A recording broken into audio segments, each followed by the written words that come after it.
Hi, I'm Rayma. And I'm Andrea. And this is Mile High Murder. We are just slightly obsessed with true crime. We text each other when new missing persons cases are unfolding.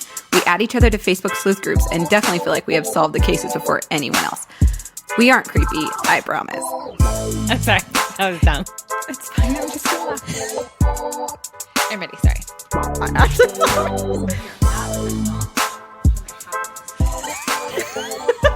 Hi, guys. Welcome back to Mile High Murder Podcast.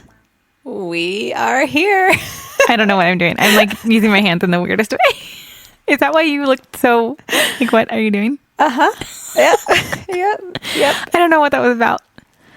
So, hi. Hey guys, sorry about all the giggling. We're just so giggly sometimes. Oh my gosh. Whatever. I'm just kidding. We're sevens. We're sevens. What are we supposed to do? Apparently not giggle. Well, whatever. Apparently giggling is our worst attribute. It really is. And you're loud swallowing. Loud swallowing. Sorry that I have to swallow. I know. Guys. You should be. It's rude of you. I just swallowed into the mic. I can't even hear it, so I don't know. Okay, well, let's start with that murder stuff then. I want to hear the story. Any morning announcements? Oh, what? Do we have announcements? Do we? No, we don't. We just talked about this before we went live. What a ding dong. You're fine. JK kidding. So, I want to know what you have for me today. Okay. I don't know if you've ever heard of this, but this is the story of the Denver Strangler. Oh. Do you want to, well, no, I'm not going to make you guess anything. Okay, so. No, I don't like guessing games. Okay, cool. I hate them, actually. Oh, excuse me. Like, I get angry. For real. my. I hate guessing games. Okay, well, then I will just tell you. So sorry. Yeah, calm down. Okay. Oh, me. I should calm down. You.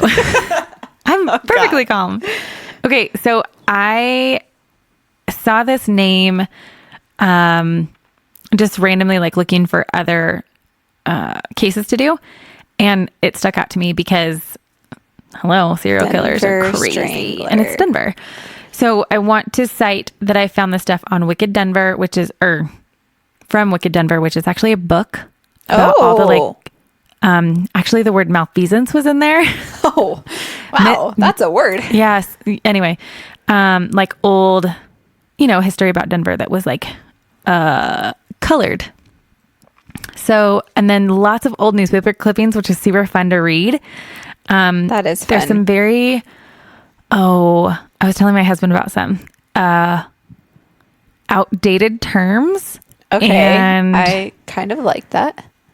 yeah, it was just, they were all weirded, really funny. But anyway, and obviously some of this came from Wikipedia and always read it. Yeah, always. Okay. So here we go. I'm ready. 1894. I'm out. I'm out.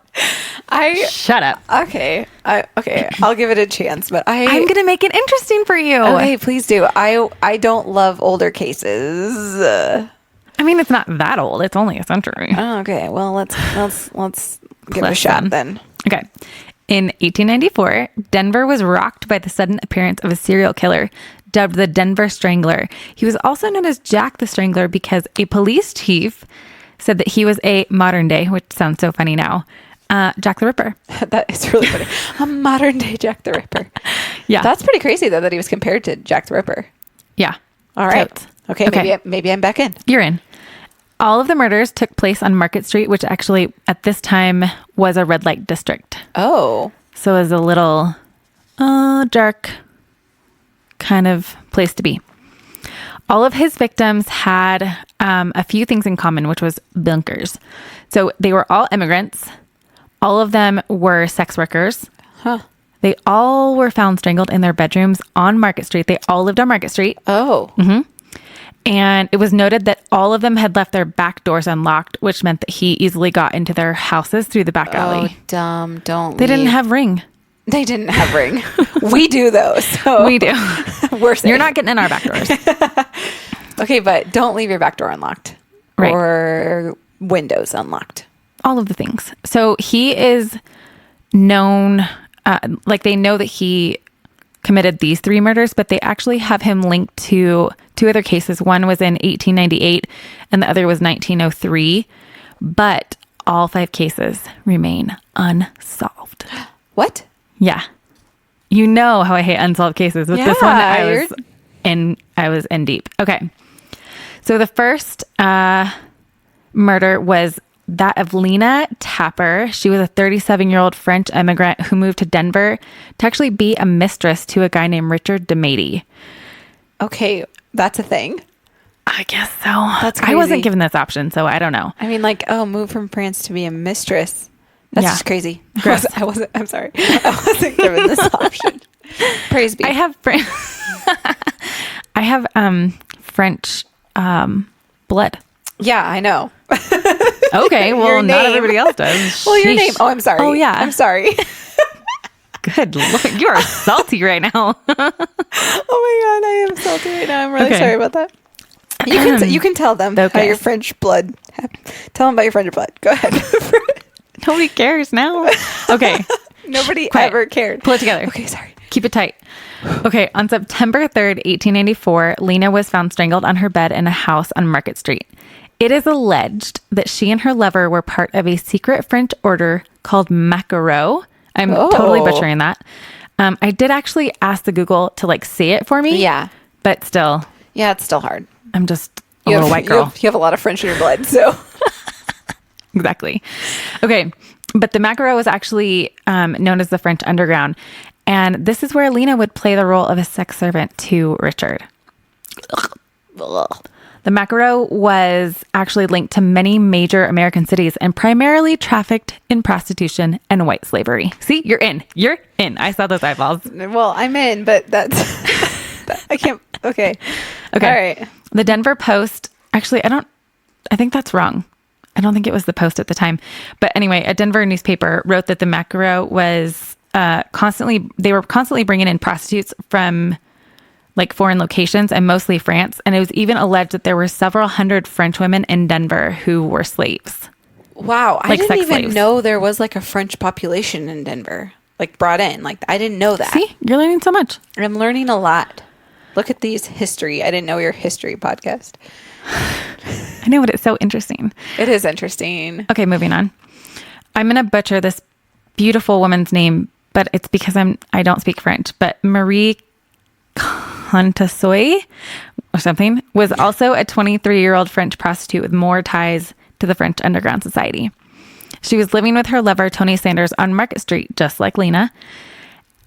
Allegedly, Tony Sanders had fallen asleep reading a newspaper, and then the following day, October 28th, 1894, Marie was found in her bed, strangled to death. That's so sad. I know. The police believed robbery to be the motive because Marie was actually known to be a wealthier woman, and there was only 75 cents found on her at the time of her death.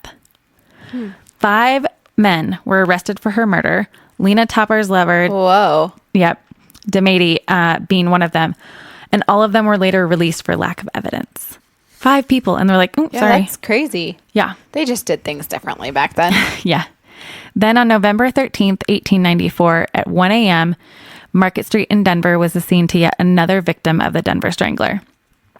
Kiku Oyama was 24 years old and had emigrated from Japan to Chicago. She actually made a friend with a guy named Emi.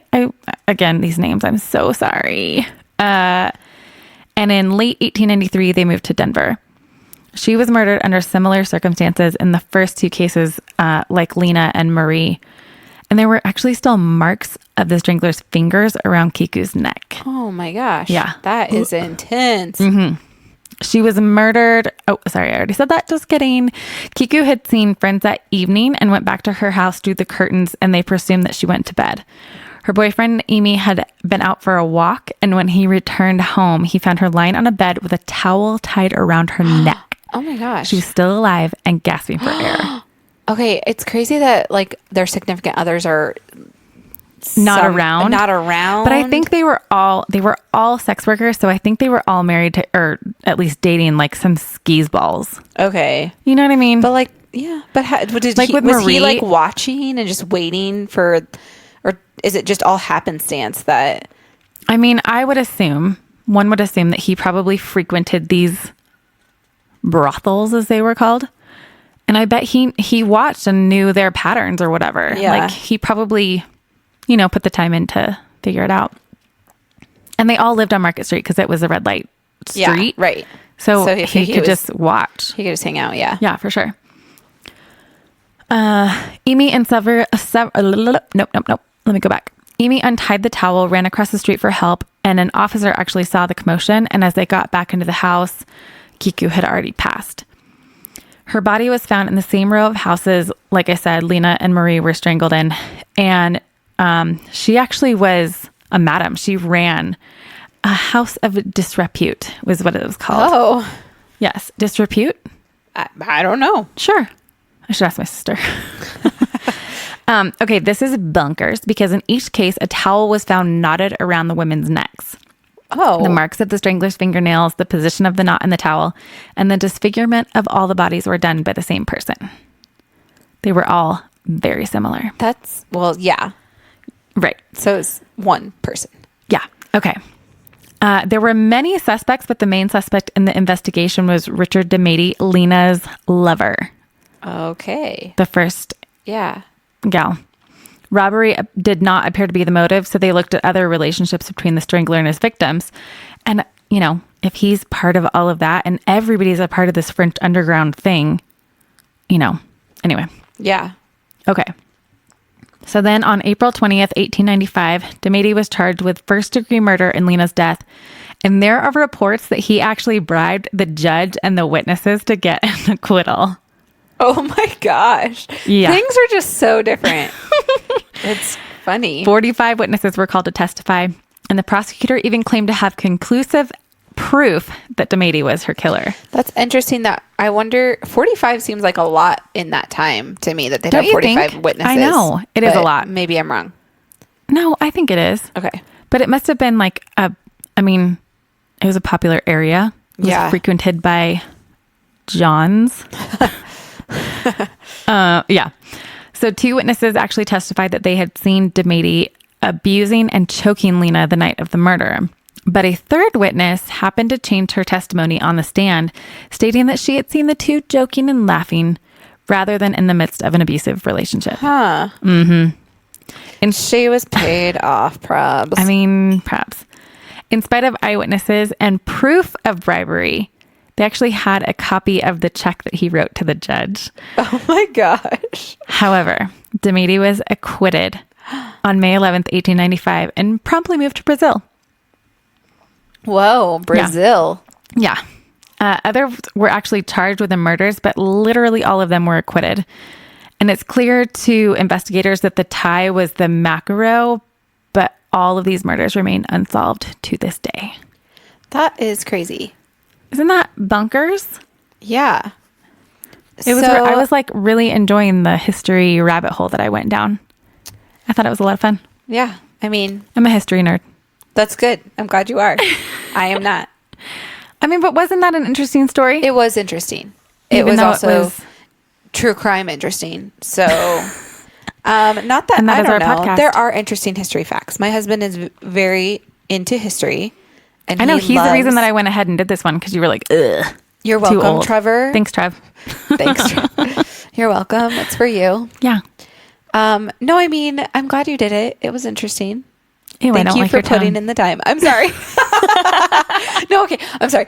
I'm so glad you did it. It was so interesting. I don't know how else to. It was a good one. That was interesting. It was all weird. I want it to be solved. I honestly. It's too late now, dude. Well, I know. That's what sucks about it, is there's not like DNA to try. That's true. It's no summer of justice for this one. That's true. That's true. So it makes me a little bit sad. I know, and you know how I hate unsolved murders. Yeah, so. But because it's history, it feels more like a historical. My spit popper just fell in. Does it feel more like a historical, like I'm reading about, something that happened in history, and so it doesn't matter it's unsolved because it's just history more than true crime. I get it. Yeah. Yeah. Well, thanks for listening. Oh my gosh. Raymond hated this one. I did not hate it. No, I didn't. I didn't. Okay, well, I had a lot of fun researching it. Okay, well, I'm really glad you had so much fun. Great. The whole reason we do this podcast is we have fun, so. Yeah, that's right. It is fun. So if we really hope you guys have fun. Yeah, if you're having fun with us, please go rate and review. And review us. Give us 5 stars. It helps us out so much to rate and review us. And gives us a laugh sometimes. Also, it keeps us from getting a really big head. Definitely. There's no Humbles us a lot. having of big heads here. But please share with your friends that love true crime. Yeah. Especially if they live in Colorado. Totally. But even if they don't. These are interesting No, we're meeting people stories. from like all over. Oh, yeah. And honestly, a lot of true crime podcasts that I love, a lot of them cover some similar or the same cases. And I think it's kind of fun to have different cases. Yeah. Less known. Absolutely. So We had a gal share. the other day share in the group that she was listening from Australia. Yeah. So, to all the people. All the people. All the Australians. All the Australians. All of them. Everybody. All the French. Yeah, absolutely. So anyways. Did you know that I'm part French? Anyway. Oh, are you? So go No follow idea. us on Instagram at Mile High Murder Podcast. We like to give you a laugh and keep you up to date on what we're doing. Yeah. And we just did a Instagram live the It other was day. terrible. That was so bad. We should Oh my delete gosh, that right so now. bad. Why is it even up? I don't know. Anyways, And what else should they do, Rames? go join our Facebook There you discussion go. group. I'm really glad I got that right. Yep. It's a lot of Yep. fun. And It's a little we'll bit of fun. We're kind of fun. We are fun. I'm sorry I'm salty tonight. You are salty. I like Sorry it. about that. My red hair is coming out. It is. Yeah. And next week we'll have another episode for you. It will not be set in the 1800s. Wait, who knows? Maybe it will. Nah. Probably not. Yeah. And guys, don't forget, we are not professionals. No, we're not. We're just There's bored nothing housewives. professional about us. Nothing professional. But we do have some fun stuff coming up in the We next do. few months. Oh my gosh, we do have some fun plans We for do, you. I know. We will probably keep you informed on that soon. But we for real. We'll probably keep you informed. We no, will we definitely will. keep We you will informed. definitely. But we seriously have some good, But yeah, good some good stuff coming. cool stuff. Yeah, we're really excited You'll about it. be excited about But it. we only get to do it because you guys listen to us and join us every week. Yeah, if no one listened, we would be done. I don't know. Really? I might still do it. You'd Just for still fun. do it just to listen to our own voices. We're the only ones that listen. I mean, sometimes I listen back and I'm like, oh, we're funny. well, I mean, I do too. But like, if we were really, you wouldn't do it if no one listened. We got the 5 What? people. We're good. I'm super confusing myself right Oh my gosh. Okay. I'm going to go put All right, another pop tart in here. We gotta go. Okay. We'll see you We guys just gotta next end week. this. Bye. Bye.